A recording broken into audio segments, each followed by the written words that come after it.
welcome back everyone. I'd like to start off today by thanking everyone who's been putting themselves out there and helping me get the word out. I know you've been taking a lot of flack, so I really appreciate your courage and tenacity. Keep up the good work. Next, I'd like to address the haters who still refuse to examine the evidence or think critically, because they just want to wait until the board tells them what to do. A lot of them seem to be treating this as more of a religion than an intel op. Even when Q Plus dropped that huge hint on the board confirming me, they still don't want to look at the evidence. Pretty silly, right? But don't sweat it, it's no big deal. And at this point, there's not much more we can do for the Q Pharisees who aren't seeing it yet. The evidence is there, they just can't seem to put their egos aside for long enough to examine it. It's no worries though, because they'll be getting a huge dose of intellectual humility served up to them very soon. In the meantime, I appreciate the rest of you mixing it up with their followers. Still have lots of silly gooses on Twitter demanding that I post the exact messages they tell me to on the main board, as if command is somehow supposed to take orders from random trolls on the internet.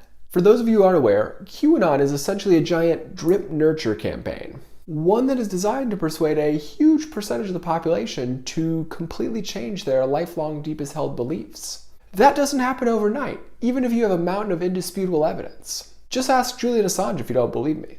He dumped a mountain of indisputable proof out there, and how far did that get him?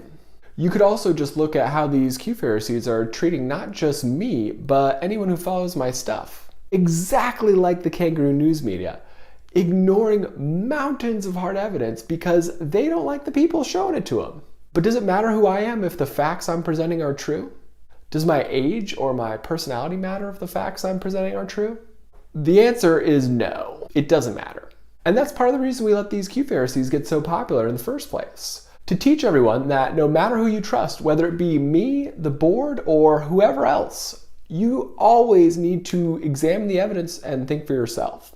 Trust people, but always verify.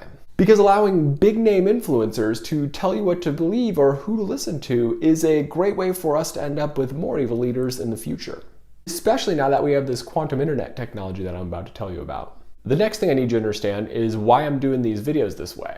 There's several reasons. The primary one is attention span. Most people don't care enough about politics in the first place to spend hours and hours researching complicated topics that they've never heard of. So unless we can hold their attention for long enough to convince them to care, it will be nearly impossible to get them on board. That's the first reason. The second is to connect the dots on the big picture narrative for those of you who are interested, and to provide the tangible facts to back it up. Most smart people will never change their opinion about anything unless they can personally evaluate both the credibility of the source and the veracity of the evidence that that source has to back up their claims. So let me ask you all right now, has anyone else on any platform been able to connect the dots and explain the big picture to you guys as clearly as I have? Has anyone else provided pictures, documents, or verifiable evidence like I have? The answer is definitely no. Not even close. The best defense they've had so far is calling me a CIA agent, meaning they're acknowledging that I'm definitely military intelligence. They're just butthurt that I called them morons, even though I was just responding to them calling me a fraud and a LARP. They're also thrown off by some of the symbolism in my pictures because they haven't actually watched any of my videos, so they don't realize I'm actually trolling the CIA. Like this picture in Belize with my Illuminati eye, something I used to troll Queen Satan while visiting one of her American colonies called Belize. And this one when I new command trolled the Royal Death Racket with one of those gay-ass owl symbols they love so much. For the record, my symbol is a phoenix, not an owl. And that should be pretty clear to anybody who's ever looked at my stuff. So nothing we can really do for the haters at this point besides keep showing them the evidence and hope that they'll eventually look at it. No worries either way though. The open-minded members of the Q Army are with me, and that's all I need. You guys rock. Thanks for being so logical. Next, I'd like to address some concerns I heard yesterday about the US military taking over the internet. The concern of how that's dangerous for our freedom or violates our Fourth Amendment rights. Understand those are definitely valid concerns, but in this case, not necessarily informed ones. Because our Fourth Amendment rights have been non-existent for decades. Since World War II, all of our phone calls and electronic communications have been monitored by Team Satan, and recorded, and used illegally. And since then, that has pretty much never stopped. So our Fourth Amendment rights are kind of a joke at this point.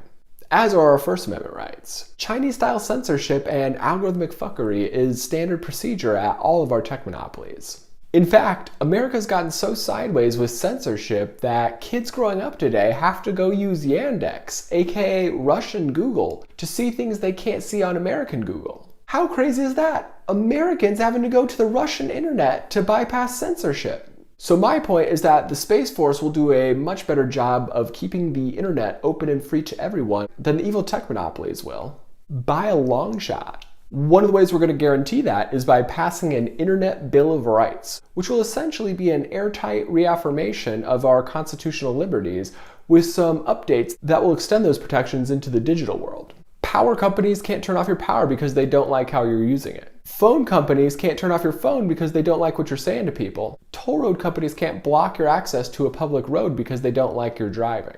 So social media giants cannot inhibit your access to the public square just because they don't like your opinions. They are public utilities and they must be regulated as such if we want free speech to survive. Now that might sound overboard to some of you, but if we don't regulate them ASAP, they will use their power to silence us and to rig our elections. That's not a joke, that's 100% serious. And once we pass our Internet Bill of Rights, the only way to realistically enforce it is with military control of the internet. Otherwise, big tech will just keep running circles around their regulators. It's not ideal, but it's really our only viable option. And I think you'll agree once I tell you about all the crazy stuff that this new quantum internet can do. The quantum internet, which we will be rolling out over the next decade or so, is hands down the most mind-bending technology I have ever worked with. Its capabilities don't even seem like they should be real. They seem like something straight out of a sci-fi movie. But I can assure you that what I'm about to tell you is very real, and it's coming very soon. In the past, quantum internet has been referred to as ETI, or extraterrestrial intelligence, because it enables zero latency wireless communication with anywhere in space or time. Meaning I could use it to Skype someone in another solar system, or I could use it to remote control one of those avatar bodies on a planet that's 100 million light years away from here with no lag whatsoever. Pretty spooky, right? The quantum internet can also wirelessly interface with brains of any species, anywhere, at any point in time. Past, present, or future. So it can be used to look through my eyes, your eyes, or anybody else's eyes. And not just right now, but at any point in time. Even back when you were a baby. It can also be used to look through JFK's eyes in the 60s, or Julius Caesar's eyes in ancient Rome, or a bird at the park's eyes, or a fly on the wall's eyes. It's pretty much a direct wireless connection into any brain, anywhere, at any point in time. Pretty spooky stuff, right?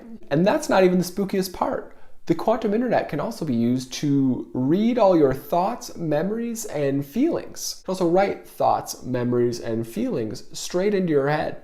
Meaning that if the wrong people controlled it, they would be able to drive us all around like little robots. Unbelievably terrifying stuff. I have no doubt that many of you will be very disturbed about the idea of technology like this. But please understand that whether we like it or not, the quantum internet is already here. So the choice we had wasn't quantum internet or no quantum internet. The choice we had was CIA and Team Satan controlled quantum internet or DIA and Team America controlled quantum internet.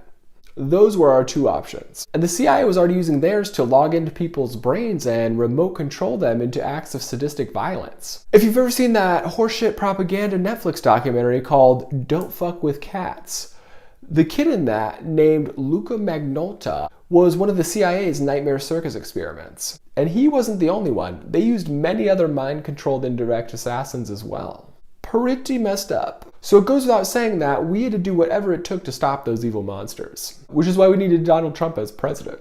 A raging bull billionaire with a lifetime of experience being accosted by the kangaroo news media, and someone with the skills and the thick skin to truck through all the corruption and organized crime.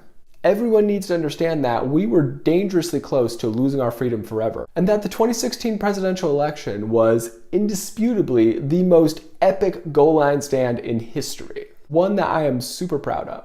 Because if we hadn't gotten Trump in there, the royal death racket would have finished consolidating power, and not only would we have lost all of our freedoms, but we would have lost all of our free will as well. Be like a quantum animal farm, if you catch my drift. So that's why the new Space Force is taking control of the internet.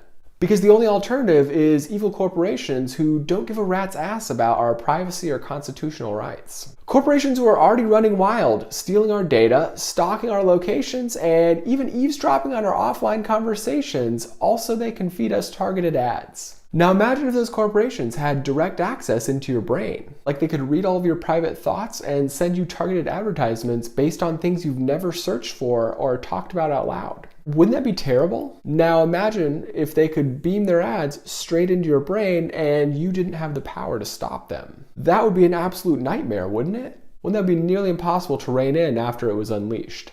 That's why we've had to take such extreme measures during this military intelligence operation. Because this isn't just about the future of the United States. This is about the future of the entire world and the entire human race. It's about preventing our last step into 1,000 years of darkness. And it's about clawing back our future from this fanatical satanic cabal that we've been ruled by. Using the military to seize control of the internet like this feels very yucky. Trust me, I know, and I hate it too. But this was the only way to save our planet from the apocalyptic cataclysms we had flying at us like missiles. So hopefully you all can try to understand that and not hold it against me. Because all I'm trying to do here is make sure that we all don't die.